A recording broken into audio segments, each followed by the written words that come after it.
Hello everyone, welcome to our channel Shravani vlogs. ఈరోజు అయితే నేను తెలంగాణలోని అతిపెద్ద దేవాలయమైన స్వర్ణగిరి వెంకటేశ్వర స్వామి టెంపుల్కి అయితే వెళ్ళబోతున్నాను. రండి, నాతో పాటు మీరు కూడా చూద్దురు కానీ టెంపుల్ని. అక్కడికి వెళ్ళి టెంపుల్ విశేషాలు ఏంటో చూసేద్దాం. ఇదైతే మెయిన్ ఎంట్రన్స్ అయితే చాలా పెద్దగా ఉంది, చాలా బాగుంది కూడా. టెంపుల్ లోపలికి వెళ్ళాలని చాలా ఎక్సైటింగ్ గా ఉంది.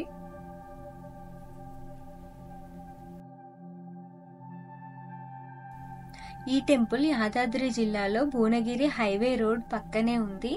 ఇది ఎంట్రన్స్ మార్గం. టెంపుల్లోనే లెఫ్ట్ సైడ్ లో మామిడి తోట అయితే ఉంది. ఇక్కడ బైక్ పార్కింగ్ అది చేసుకోవచ్చు. ఎటువంటి టికెట్ అయితే చార్జ్ చేయరు. నెక్స్ట్ వచ్చేసి ఇది ఎంట్రన్స్ లోనే బ్రహ్మరథం అయితే ఉంటుంది. ఇది కూడా స్టోన్ తోనే చేశారు.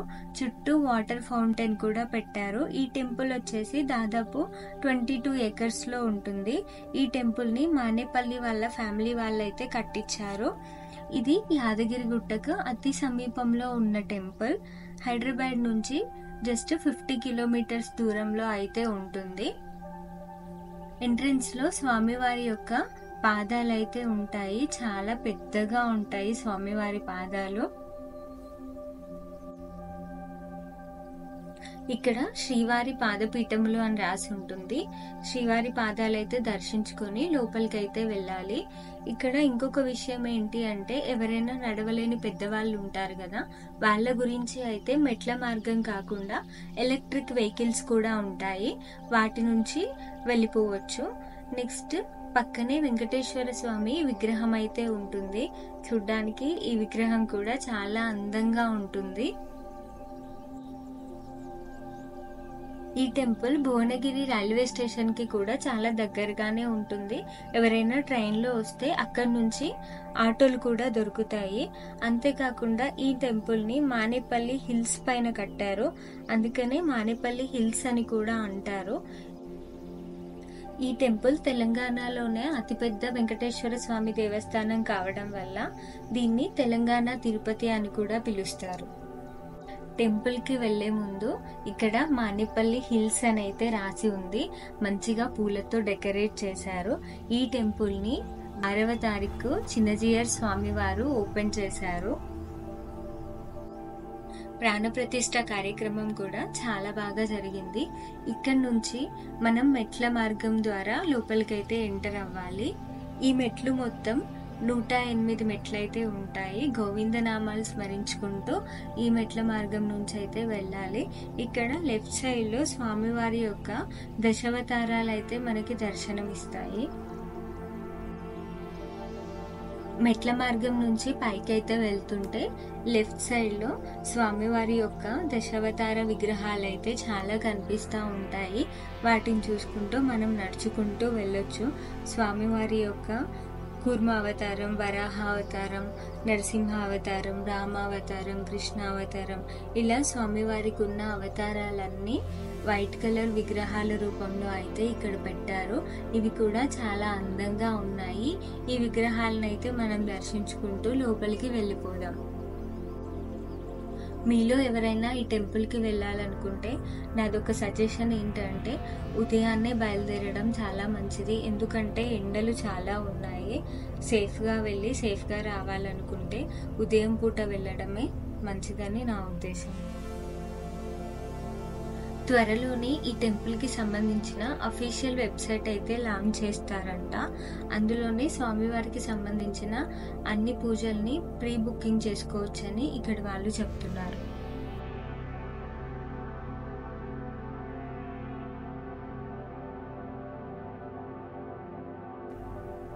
మనం పైకైతే వచ్చేసాం దర్శనానికి. ఇక్కడ లెఫ్ట్ సైడ్ లో కాళ్ళు కడుక్కోవడానికి పాద ప్రక్షాళన అని అయితే ఉంటుంది. కాళ్ళు కడుక్కొని ఇంకా దేవుడి దర్శనం చేసుకోవడమే. ఇక్కడ ఎంట్రన్స్లో వచ్చేసి మనకి ధ్వజస్తంభం కనిపిస్తుంది. ఇది కూడా ఏకశిలా రాతి ధ్వజస్తంభమే అని చెప్తున్నారు. మనకి స్వర్ణగిరి దేవస్థానం అని కనిపిస్తుంది. ఇది కూడా పూలతో చాలా బాగా డెకరేట్ చేశారు. ఇక్కడ ధ్వజస్తంభాలు వచ్చేసి 2 ఉన్నాయి. ఒకటి టెంపుల్ కి బయట సైడ్ ఉంటే ఇంకొకటి టెంపుల్ కి లోపల సైడ్ ఉంది. ఈ టెంపుల్ ఆర్కిటెక్చర్ కూడా చాలా బాగుంది. ఓల్డ్ టెంపుల్స్ ఎలా అయితే ఉంటాయో అలాగే కట్టారు. టెంపుల్ పైన గుర్రాలు, రథాలు, శేషతల్పంపై స్వామివారు పడుకున్నట్టు, సాగర మదనం ఇట్లాంటి ఇమేజెస్ చాలా చెక్కారు. ఇక్కడ నుంచి సిటీ వ్యూ కూడా చాలా బాగా కనిపిస్తుంది. చుట్టూ పంట పొలాలు, ఖాళీ ప్లేసే ఉంది. అందుకని చాలా పీస్ఫుల్గా ప్రశాంతమైన వాతావరణంలో అయితే ఈ టెంపుల్ ఉంది.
రైట్ సైడ్ లో అయితే ఇక్కడ గరుడ మండపం ఉంటుంది.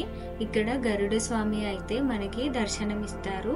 ఈ స్వామిని దర్శనం చేసుకున్న తర్వాత మనం మెయిన్ టెంపుల్ లోకి ఎంటర్ అవ్వాలి.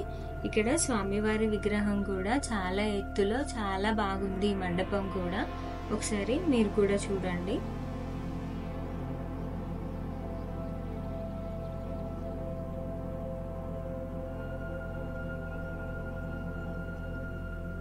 ఇక్కడ నుంచి టెంపుల్ మనకు అలా కనిపిస్తుంది. ఇంకా ముందుకు వెళ్తే మనకి విఘ్నేశ్వరుడి టెంపుల్ అయితే ఉంటుంది. స్వామివారికి ముందునే విఘ్నేశ్వరి టెంపుల్ ఉంటుంది. ఆ స్వామిని కూడా దర్శనం చేసుకుందాము. ఇక్కడ మనకి థర్మాకోల్తో డెకరేట్ చేసిన శేషనాగుపై పడుకున్న నారాయణుడు అయితే దర్శనమిస్తారు. ఇది పూలతో చాలా బాగా డెకరేట్ చేశారు. ఇక్కడ మనకి ఎంట్రన్స్ లో కనిపిస్తుంది విఘ్నేశ్వరుడి టెంపుల్. ఈ టెంపుల్ దర్శనం అయిపోయాక అయితే లోపలికి వెళ్ళాలి. ఇదైతే టెంపుల్ కి బ్యాక్ సైడ్. ఒకసారి టెంపుల్ సరౌండింగ్స్ అంతా చూసిన తర్వాత మనం గర్భగుడి లోపలికి వెళ్ళి దర్శనం చేసుకుందాము. టెంపుల్ బ్యాక్ సైడ్ లో అయితే ఇక్కడ మనకి హనుమాన్ విగ్రహం అయితే కనిపిస్తుంది. చాలా పెద్దది. ఈ హనుమాన్ని కార్యసిద్ధి హనుమాన్ అని కూడా అంటారు.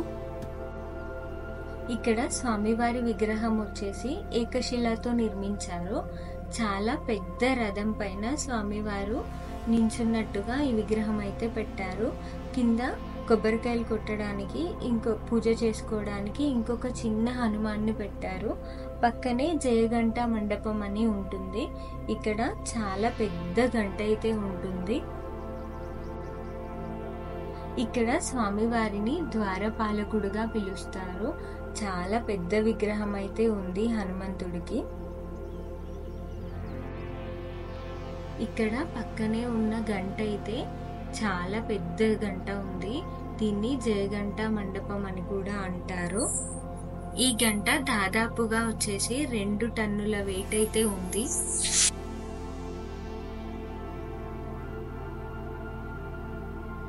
ఇక్కడ టెంపుల్కి వచ్చిన వాళ్ళకి ఎవరికైనా మెడికల్ ఎమర్జెన్సీ అయితే గనక ఇక్కడ మెడికల్ ఎమర్జెన్సీ రూమ్స్ కూడా ఉన్నాయి అవైలబుల్లో. అండ్ వచ్చిన వాళ్ళ కోసం మంచినీళ్ళు అయితే ఉన్నాయి. ఇక్కడ ఎండలు చాలా బాగా ఉండడం వల్ల ఇక్కడ కింద వేసిన రెడ్ కార్పెట్ చాలా బాగా హెల్ప్ అవుతుంది కాళ్ళు కాలకుండా. అయితే ఈ టెంపుల్ కి మొత్తం 4 ఎంట్రన్స్లు అయితే ఉన్నాయి. ఇది దూరం నుంచి హనుమాన్ వ్యూ అయితే ఇలా కనిపిస్తుంది.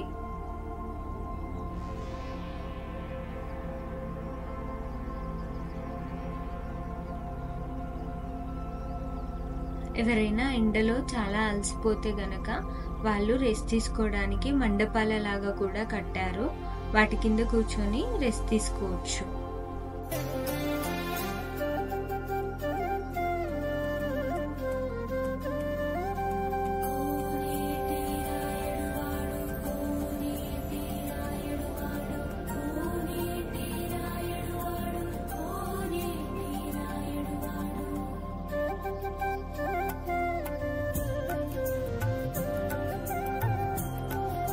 ఇక్కడ వచ్చేసి ఇంకొక వాటర్ ఫౌంటైన్ లాగా కట్టారు. ఇదైతే ఇంకా ఓపెన్ చేయలేదు. ఈ వాటర్ ఫౌంటైన్ పైన చిన్ని కృష్ణుడు అయితే కనిపిస్తాడు నాట్యం చేస్తున్న పోజ్ లో. ఇక్కడ టెంపుల్ వచ్చేసి కన్స్ట్రక్షన్ వర్క్ అయితే ఇంకా కంప్లీట్ గా అవ్వలేదు, ఇంకా కొంచెం పెండింగే ఉంది. ఇది మొత్తం క్లియర్ గా కంప్లీట్ అయిన తర్వాత టెంపుల్ అయితే చాలా బాగుంటుంది అనుకుంటా. స్వామివారి యొక్క ఇంకొక అవతారమైన లక్ష్మీ నరసింహస్వామి అవతారం ఇక్కడ ఇంకొకటి కనిపిస్తూ ఉంటుంది. మనం అక్కడికి కూడా వెళ్ళి దర్శనం చేసుకుందాం.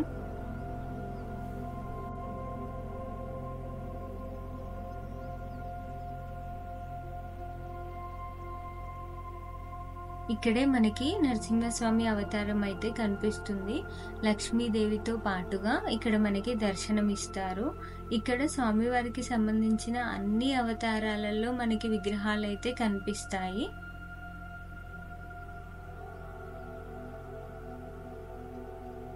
ఇంకొకటి స్వామివారి యొక్క వరాహ అవతారం ఇక్కడ మనకి లెఫ్ట్ సైడ్ లో కనిపిస్తుంది. మధ్యలో అయితే మనకి కోనేరుకి వెళ్ళే దారి అయితే ఉంటుంది. అది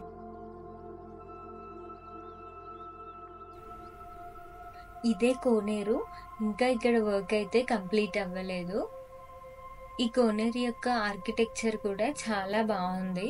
ఇక్కడ స్వామివారు వచ్చేసి శంఖ చక్రాలతో శయన రూపంలో మనకి దర్శనమిస్తారు. స్వామివారిని జలనారాయణ స్వామి అని పిలుస్తారు.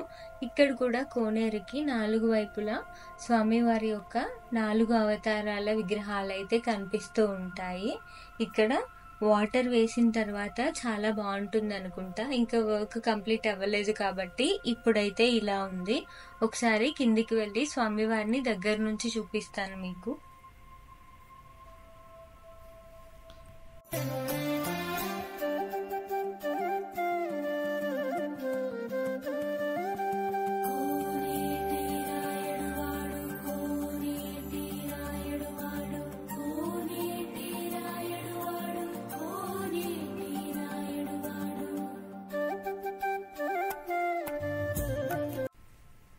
ఇప్పుడైతే మనం కోనేరుకి మెట్ల మార్గం ద్వారా వెళ్తున్నాము. ఇక్కడ కూడా జనాలు అయితే చాలా ఎక్కువ మంది ఉన్నారు. నేను చెప్పాను కదా స్వామివారి అవతారాలు ఇక్కడ సైడ్ లో పెట్టారని. ఇక్కడ మనకి వరాహ అవతారంలో అయితే స్వామివారు దర్శనం ఇస్తారు.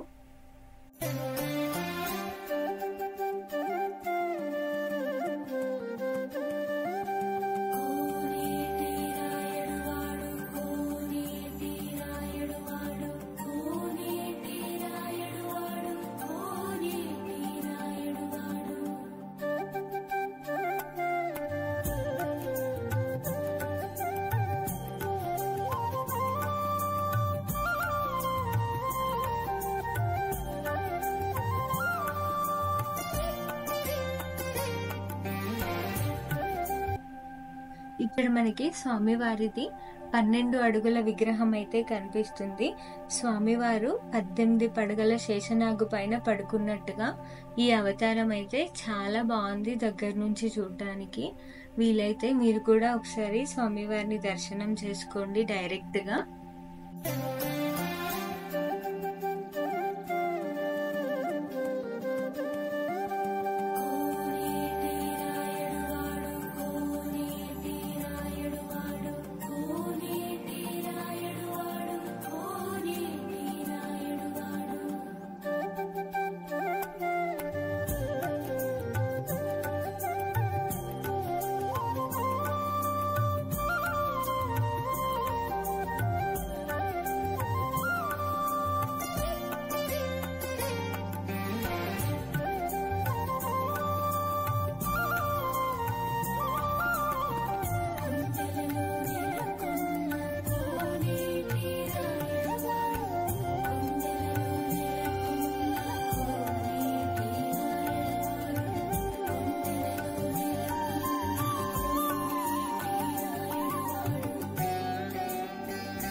ఇక్కడ మన దర్శనం అయితే కంప్లీట్ అయిపోయింది. ఇక్కడ కోనేరు ముందు ఒక దీపస్తంభం అయితే కనిపిస్తుంది. ఈ మెట్ల మార్గం నుంచి అయితే మనం వెళ్ళిపోయాము. ఇది మెయిన్ ఎంట్రన్స్ స్వర్ణగిరి దేవస్థానం. ఇక్కడ నుంచి మనం స్వామివారి మెయిన్ దర్శనానికి అయితే వెళ్ళాలి.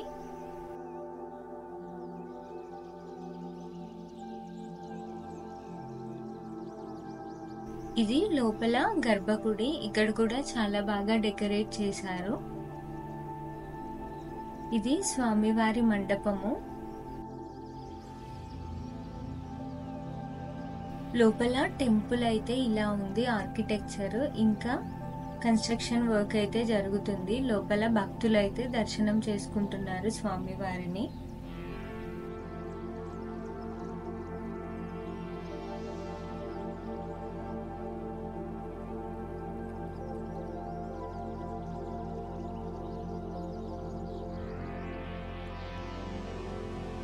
ఇక్కడ ఎక్కడ చూసినా టెంపుల్ పైన గోవిందనామాలే రాసి ఉంటాయి.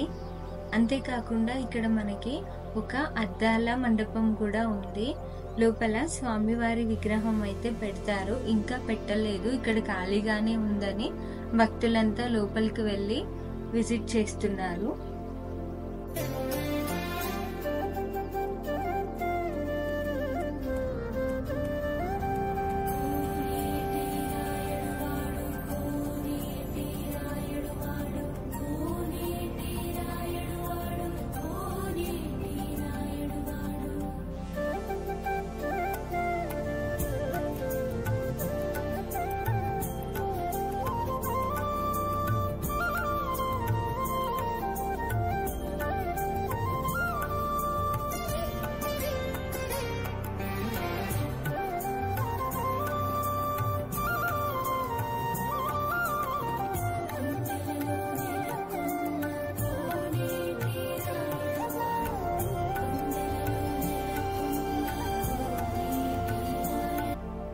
ఇక్కడ ఎక్కడ చూసినా కూడా వైటిడి అనే రాసి ఉంటుంది.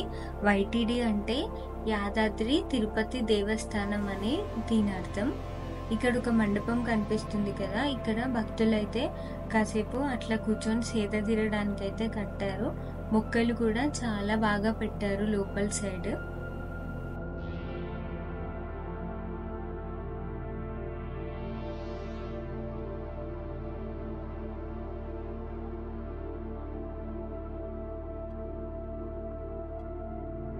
మన దర్శనం అయితే కంప్లీట్ అయిపోయింది. తిరిగి అదే మెట్ల మార్గం నుంచి బయటికి అయితే వెళ్ళిపోదాము.